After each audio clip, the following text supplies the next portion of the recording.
We are now finding out the extent of interference by the federal government in the election of 2020.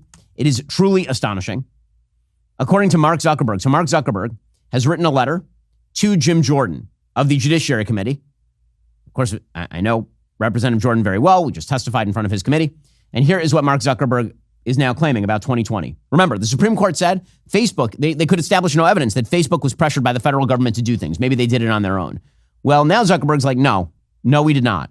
Quote, there's a lot of talk right now about how the U.S. government interacts with companies like Meta. I want to be clear about our position. Our platforms are for everyone. We're about promoting speech and helping people connect in a safe and secure way. As part of this, we regularly hear from governments around the world and others with various concerns around public discourse and public safety.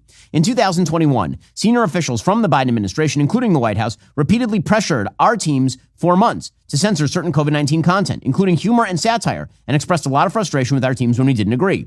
Ultimately, it was our decision whether or not to take content down, and we own our decisions, including COVID-19 related changes we made to our enforcement in the wake of this pressure. I believe the government pressure was wrong. I regret we were not more outspoken about it. I also think we made some choices that, with the benefit of hindsight and new information, we wouldn't make today. Like I said to our teams at the time, I feel strongly we should not compromise our content standards due to pressure from any administration in either direction.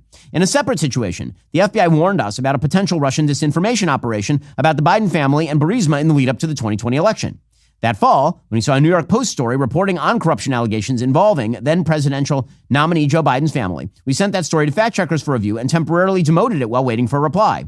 It's since been made clear the reporting was not Russian disinformation. In retrospect, we shouldn't have demoted the story. We've changed our policies and processes to make sure this doesn't happen again. For instance, we no longer temporarily demote things in the U.S. while waiting for the fact checkers.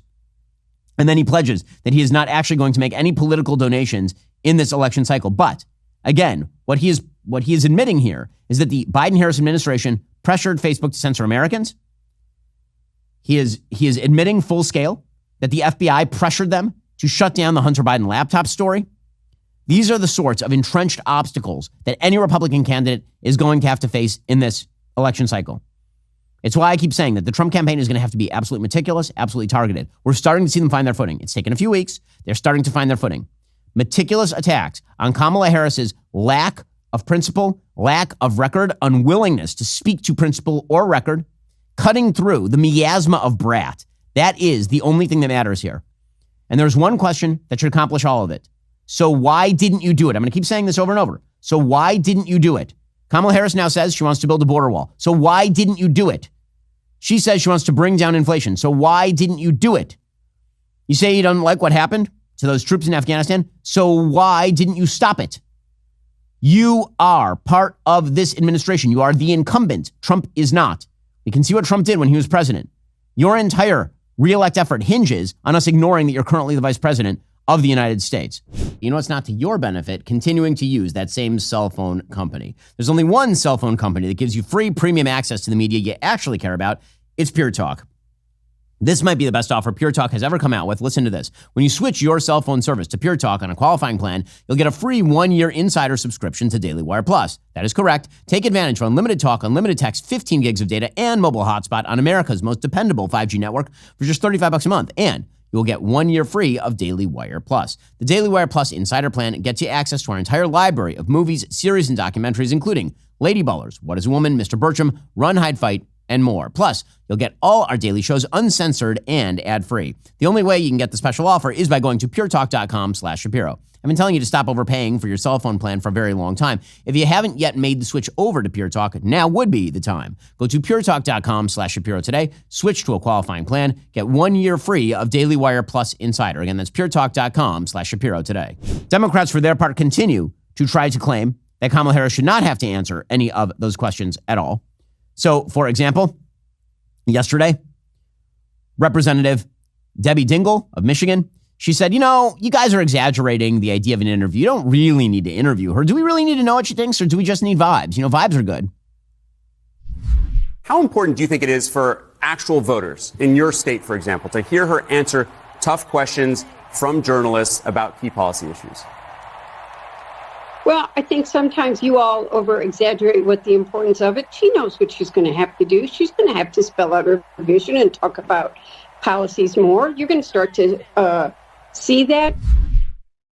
I mean, That's amazing. She doesn't have to do any interviews. So, I mean, you can see that she's reversed. No, you do need, because here's the thing. When you reverse a position, that suggests you were wrong.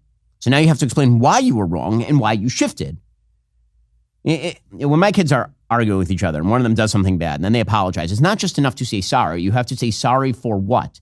Why is she shifting? Why is she changing? What was wrong with her prior position? She should have to explain that. The whole goal of her campaign is to flip all of these positions and never explain it. Because if she flips them, she gets all of the moderates to vote for her. And if she never explains it, all the left-wingers think she's winking at them. Which, by the way, she probably is. According to the Dispatch, Sheldon Whitehouse, who is a senator from Rhode Island, and Representative Jamie Raskin of Maryland appeared on a panel at the DNC.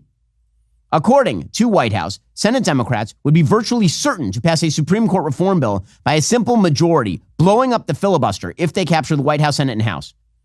They will kill the filibuster. They will stack the Supreme Court. They will add 2 new states in D.C. and Puerto Rico. They'll completely change the operating rules of the road for the United States government. That is their goal. And Kamala Harris will do it. According to White House, quote, to get around the filibuster, we're going to have a process that allows very substantial debate from the Senate minority. We're not going to want to give Republicans multiple stalls, multiple filibusters on this. So the bill that gets around the filibuster will be virtually certain to include permanent reproductive rights, permanent restored voting rights, getting rid of corrupting billionaire dark money, and Supreme Court reform. If you've got a bill like that moving, that's going to have spectacular tailwinds behind it. And he says he expects that Kamala Harris will endorse that move, the killing of the filibuster in order to stack the Supreme Court. Don't worry, though, she's moderate. Don't worry, she's moderate. Maybe she should answer a question about it, perhaps. Or maybe we are 38 days in and she has not answered a single question. And I'm sorry, her going on national TV with some sycophantic reporter who proceeds to ask her how she's feeling that day or whether Doug is really the dad in chief and she's Mamala, that ain't going to do it.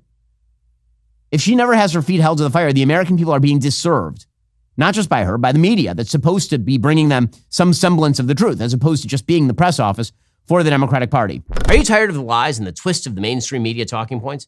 Yeah, me too. Join me in my newest series, Fact, where I dismantle and bring truth to this tiring mainstream agenda.